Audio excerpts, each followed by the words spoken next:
Le capitaine Ibrahim Traoré et le Burkina Faso sont victimes d'une guerre médiatique sur les réseaux sociaux.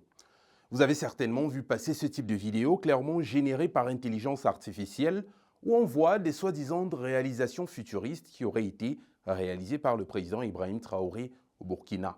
On voit par exemple des robots qui récoltent des tomates, des villes futuristes avec des trains à lévitation magnétique qui n'existent encore nulle part sur notre planète. Ou même encore cette vidéo de Lamine Yamal, le joueur international, qui remercierait Ibrahim Traoré après avoir gagné un match, allant jusqu'à affirmer qu'il est burkinabé.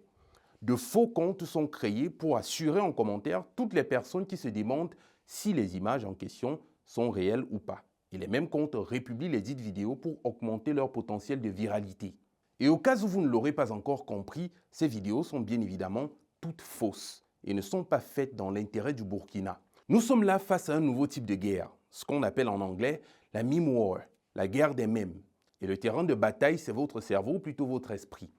La méthode est simple. Lorsqu'il y a une affaire sérieuse comme la révolution qu'on observe actuellement au Sahel, une cellule de désinformation est montée pour banaliser l'affaire, par exemple en créant des images générées par intelligence artificielle pour apporter un côté comique à la situation et la rendre banale. C'est le principe des mèmes. Sauf que lorsqu'une situation sérieuse est transformée en mème, elle perd tout son sérieux et sa gravité et devient très vite un sujet qu'on ne mentionne que pour s'amuser. On l'a vu par exemple dans l'affaire Epstein plus tôt cette année. Aussitôt les fichiers ont été publiés, aussitôt on a vu des mèmes inonder Internet utilisant l'IA pour détourner des images, faire rire les gens et les détourner de la gravité de la situation.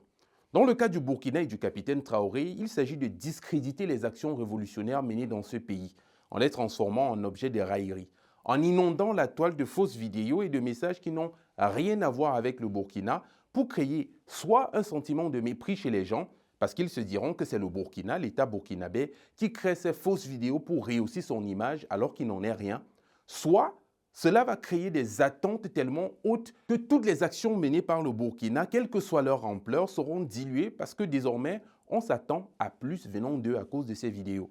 Parce que si les gens sont convaincus, à cause de ces images qui circulent sur le net, que le Burkina a construit un train à lévitation magnétique, ce qui est faux, et que le lendemain, on annonce plutôt la création d'un chemin de fer classique entre Ouaga et Bobo, la réaction naturelle des gens sera « bof, seulement ça, on s'attendait à plus, on sait qu'ils peuvent faire plus ». Quoi qu'il en soit, dans l'un comme dans l'autre des cas, ces vidéos n'ont aucun impact positif sur le Burkina.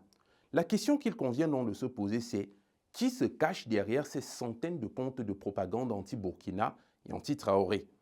L'histoire nous montre qu'une campagne massive de désinformation précède souvent une action d'une certaine ampleur. Donc, que cachent toutes ces vidéos massivement produites? Vigilance s'impose. Dites-nous ce que vous en pensez en commentaire et comme toujours, continuez à suivre Afo Média pour un narratif africain sans complaisance mais sans condescendance. Je suis Livingstone Amand et c'était Afo au quotidien.